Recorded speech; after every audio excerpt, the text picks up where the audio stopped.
What's the best way to work out for long hike performance? Watch this. First caller is Justin from Maine. Hey, Justin, how's it going? How can we help you?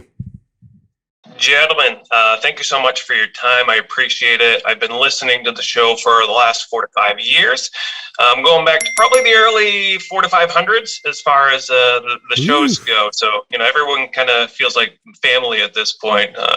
Sal's been through a couple of pregnancies and a book. Adam's been through early stages of fatherhood, couple of houses, couple of questionable stocks. Justin, I appreciate your coaching. I've been coaching my kids growing up, and I believe he's actually growing the same beard since episode 702 around. It's pretty much the same length. It doesn't go any further than this. Split ends. In all seriousness, I have nothing but praise for what you've all been contributing and continue to contribute to the space. I'll preface my question by stating I'm not a personal trainer. I'm a family nurse practitioner. I work in family medicine, but I also specialize in obesity management. I'll apologize to everybody up front by saying Sal was right. When I make recommendations for physical activity, I first make a recommendation for strength training and resistance training, and actually prescribed MAPS programs to my patients. So I appreciate that being available for people to have. Awesome. So my question is training based. I was asked to help coordinate training for a group for which I'm working. I don't know if I can drop names or what the preference is with that. Yeah, you can for the organ. Yeah, you could talk about that. Okay. So I'm working with the Summit Project, and the mission of the Summit Project is to honor our state's post 9/11 fallen service members, and through education, fellowship, and physical activity, provide assurance to their families that these sacrifices will never be forgotten. So there's going to be a group of 10 individuals, including myself, that will be hiking the northernmost part of the Appalachian Trail. Beginning in July, we'll be doing 125 miles over probably a 10-day time frame, anywhere between 23,000 feet worth of elevation gain and elevation loss. It's also one of the more remote parts of the Appalachian Trail as well, so we may or may not have a lot of access for replenishing points. We're also, in addition to our packs, we're also going to be carrying Stones of the Fallen. So these are chosen by the Gold Star family members with sentimental value, and we will take the weight of the stone and have it also be representative of the burden that is carried by service members and their family members as well. So I think it's going to be really powerful type of event. So seeing how I'm coordinating the training, I wanted to bring in expert consultation. While I understand that nothing will really replace putting on a heavy pack, hiking for days at a time, logging miles, multiple days in a row, I do also have access to anabolic performance and prime, which I think would be of most benefit when we're looking at what this training regimen will look like. And I presume it's going to be some type of inverse ratio with strength to endurance that will slowly shift over the next 6 months. And we do have, we got a pretty badass group worth of people. We have veterans, we have marathon runners, we have Gold Star family members, we have lifters, and all of us are hikers. So I wanted to kind of present it to you and see what your thoughts would be of how we could potentially mold and integrate MAPS programs so that we thrive in our endeavor. Yeah, great. This sounds pretty awesome. Yeah. So you're doing 125 miles over 10 days. So on average, 12 and a half miles a day. I'm assuming some days will be less, some days will be more, correct? Correct. Okay. And this is in 6 months? So we start our journey on July 1st. Okay. So right now you could focus on building a strong base, but the closer you get to the hike, the more your training is going to be simulating the hike itself. Mm-hmm. I do recommend that when you do your hikes, that you use the same equipment that you'll be using on the hike itself, mainly because it helps you discover whether or not your pack is the right size or right placement, or your shoes are working properly. the things that when I would train people who would do similar types of events or training or whatever, the comments I would get would be like, man, I didn't realize that I got a blister in this part right here because of my shoe, or my backpack, started to dig into my shoulder over here. And they really didn't discover it until they started doing the event, because when they were training, they didn't use the same exact type of equipment. That actually makes a huge difference. So just something I want to comment on. But right now, I would say you're building foundational strength, but the closer you get, the more you're doing mobility and the more hiking you're doing. I would focus on ankle, foot, hip mobility, and maybe some thoracic mobility as well. But it's going to be ankle, foot, and hip is where I'm going to be focusing the most. A lot of foot and ankle stuff, because that's what's going to be taking the biggest beating. So the training is going to start, I would say now, 2 days a week strength training, 3 days a week strength training, build a strong base. Maybe 3 months from now, you're starting to make the shift where you're reducing the strength training, increasing the hiking, and working on mobility. And then as you get closer to the hike, you're not really doing any strength training. It's mobility work and hiking. Well, what do you think about? I mean, the thing that comes to mind for me is MAPS cardio, running that up until getting closer to that time. That way, they're building a little bit of cardio endurance. They're still building strength along the way. Include some of the mobility around there. I also see a place. We tease on the show about the elevation mass, but here's an example of where I would actually apply it to my training, where I would use this. They're going to climb 20,000 feet on this climb.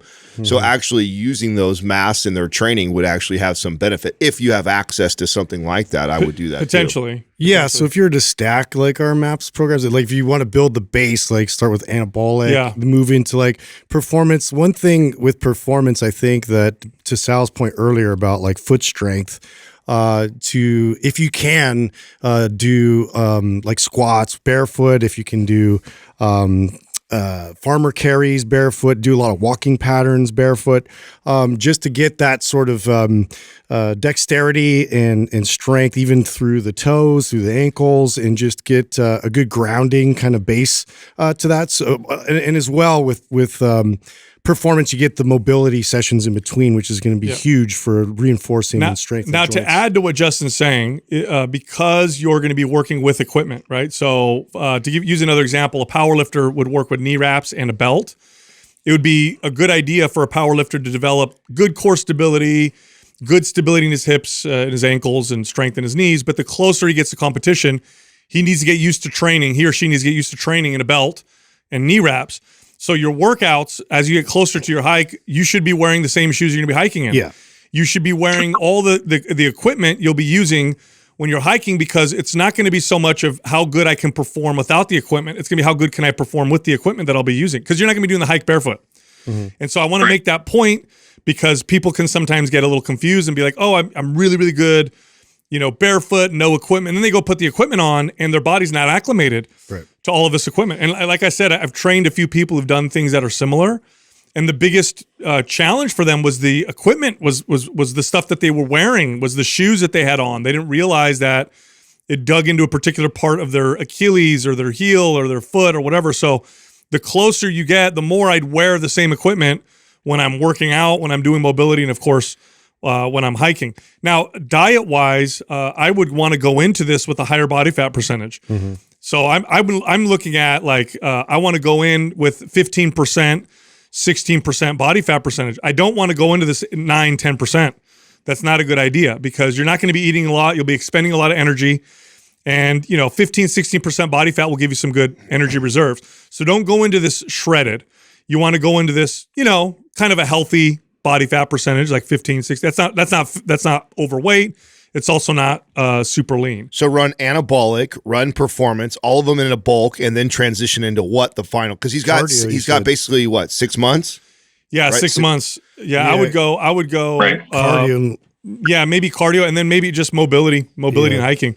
Like that last 4 weeks is hiking and mobility work and not much else. I mean, it could look more like OCR at that point, just for endurance and I guess that kind of challenge. I mean, with only 6 months, I like something more like performance, right? Because I don't think there's time for There is anabolic. no yeah, time. So you're right. I think performance right now, and then cardio, and then tail off from cardio Yeah. to what you're saying. I agree. Okay. And the only thing I would keep in there is like the mobility stuff, Yeah. right? So I would run performance as it's laid out. After performance, I would run cardio. But while I'm doing cardio, all the cardio recommendations we have in the program would be centered around the hikes. Yeah. So I would try to emulate the hikes instead of doing what we prescribe in there for Yep. cardio sessions. It would all be around the hiking. And then I would just include the mobility stuff from performance in there too. So I'd have some days where we would, add some mobility work. And obviously that would be more, if I was training these people, it'd be more curtailed to each person, right? So yeah, what do they need more of? I'd say, hey, practice this 2 to 3 times a day, every day, because you lack the ankle mobility, but maybe somebody else has Yeah, this poor is hip without mobility. modifying it completely to the individual. This is Right. us just given like how we'd use like our general MAPS programs to do this. Those- Yeah, that's now that I think about it too, Justin, another thing I remember coming up was that people were not acclimated or used to the food that they ate while doing these events. So I would also recommend that even though leading up to the event, you want to eat in a calorie surplus, the closer you get to the event, the more your diet should mimic the diet you'll have on the hike. The only difference being more calories. So because you're not going to be taking, all kinds of food with you, right? So the kinds of foods that you'll be taking with you probably have a long shelf life. They're dry, things that you can carry very easily. So leading up to that, I would eat very similarly. I would just have more of it, like a lot more calories. And that'll help you in 2 different ways. One, you'll be able to identify if it works for you. Because I've had people say, oh my God, I took dried fruit and nuts with me and it just messed up my gut. And they would have realized that had they tried doing that beforehand. So that's number one. And then number 2, you're eating more of the same. You're just eating the same kind of stuff. Your body's used to it. You feel good. If you're probably not going to need a ton of carbohydrates, those are more challenging to take with you. So you probably have more fats and proteins that are essential. Just make the calories higher. Then when you go on the hike, the 10-day hike, it's just less of the same kind of foods that you've been eating for the last maybe couple weeks. So just one more thing to consider. Yeah, fair. Yeah. Yeah. Any other questions? No, it's pretty fair. I know that I was excited with some of the performance as far as the work capacity and increasing work endurance, so to speak. But I guess I hadn't really considered the cardio aspect. And living in Maine, we'll have snow on the ground maybe through June. So outdoor hiking may be a bit limited leading up to the event. So we will have to find some creative ways to boost that endurance as much as we can. Well, this is a perfect example. This is where, I know on the show we've made fun of people who do the mask on the Stairmaster and stuff like that. But here's an example of where I would wear like a pack on a treadmill. Where I would use this, I would throw the pack on. I would get on a Stairmaster. I would use the mask. If we have snow on the ground, I can't get outside. I can't do a hike to try and emulate the closest thing to it, and I'm forced to be inside the gym. Then this is the guy or girl who it makes sense, who has the backpack on with the rock in there and has the mask on and is on the Stairmaster, because that is the closest thing I think I can get to simulate what you guys are going to be doing without actually going out there and doing it. Yeah, what's interesting too about this is that when people prepare, and you talked about the kind of people that are in your group, they sound like people who have experience being fit. They sound like people who have some athletic, background. So we're not talking about like just couch potatoes who are like, hey, I'm going to go hike, the Appalachian Trail. So fitness is going to be less of a not that it's not a concern. It's going to be less of a concern. The stuff that's probably more of a concern are the unforeseeable things like I mentioned. Like I said, I had a client in particular, very fit, and when he came back from doing something very similar, I'm like, what was the biggest challenge? He goes, man, I didn't realize how uncomfortable some of my equipment was, because I'd never really trained for long periods of time in it, and it really messed me up. And he had marks on his shoulders, and his feet got messed up. And so he said to me, if I do this again, that's going to be something that I really take into consideration. And then the food part of it, right? If you radically change your diet because now you're on this hike and don't realize that it doesn't agree with your system, or your body hasn't had time to acclimate, that's going to be a big hurdle. So those are the big things I would say to pay attention to. As far as fitness is concerned, as long as you don't overtrain, you guys are probably going to be okay. 12 miles a day for somebody who's pretty fit, you're probably going to be okay. But mobility is going to be a concern. Not overtraining, that'll be a concern. And then diet and equipment and how that's used. I would say those are the things to focus on. Okay, cool. Probably a lot of unilateral training as well for stability purposes, you think? Totally. Yeah. Yeah, totally. Justin, do you already have MAPS cardio? I do not have cardio. We'll have Doug send that over to you. Thank you. I appreciate that. You got it, man. Thanks All for right, calling Justin. in. Yeah, no, I really appreciate everything that you guys been doing. So take care, guys. You got it. All right. You know what this reminds me of? Do you guys remember there was a book that came out a while ago that talked about how humans evolved to run barefoot? And there was this scientist who studied it. Born to Run, I think. I think was that's the what it book. was. Yeah. And he's like, oh my God, when you run, you hit your forefoot first instead of the Yeah. back foot. And when you put Right. on running shoes, it totally changes the It's that biomechanics. natural sort of shock that's built in place. Yeah, and here's why we have all these problems with running. And so then I remember you had all these runners when that first came out who were like, oh my God, this is the answer. And they went right from running shoes to barefoot shoes or barefoot and had all these Destroyed injuries. themselves. Yeah. Yeah. It's like you got to give yourself time to get used to and to acclimate. It's not like you could just jump right into it. So it just reminded me of that with this conversation that, you got to put this stuff on and use it for long periods of time to really figure out like how your body works with it and how to, get the right fit and all that stuff. Cause that's part of the training. Yeah, that's where I see like really spending time like without shoes and like gradually, progressively overloading that, to build the base of that. But to the point of like finding the right fit, like once you get to like training and being able to find the right shoes specifically, that takes a while. It does. And so if you're like comfortable and you know what to expect in terms of like that kind of endurance within those shoes, you're going to be set up so much better. I'm actually surprised that you guys didn't jump all over the elevation mass thing because 20,000 feet is fucking nuts. Do you guys understand like how thin the air is? Yeah. You guys know what it's like to train in our Truckee garage, Yeah. which is 5,700 feet? Yeah. Okay, so think about that for a second. Now, the only This reason is- why I didn't jump on it is because it restricts breathing and the data is limited as to whether or not it actually increases red blood cells, which would make the biggest difference. So what it does do, what the data does show is that it may strengthen the diaphragm. So your ability to suck in and blow out. So that's why I'm not all over it. Although I don't think it could hurt. And if I had to bet, I would bet it probably has a positive. I just think that if there was ever an application for that shit, this is it. Yeah. I mean this is the person who I'm like, this makes sense.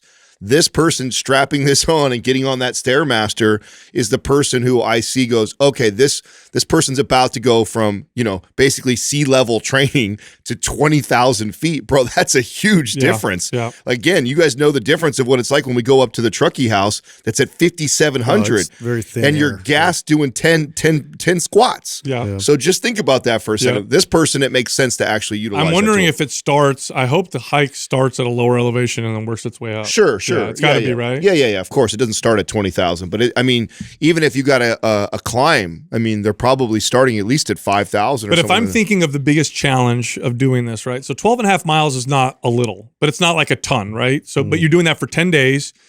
You're, like you said, you're at elevation.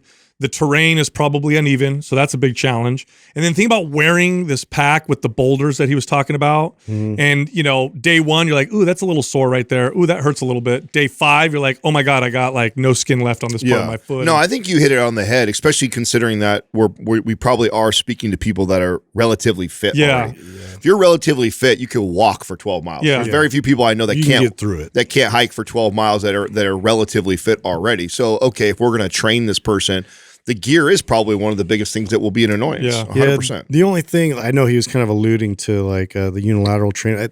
Interchangeably, you could kind of switch out performance with symmetry. I would say, like in our recommendation, but I think performance pretty much covers it. Like, Yep. So I agree.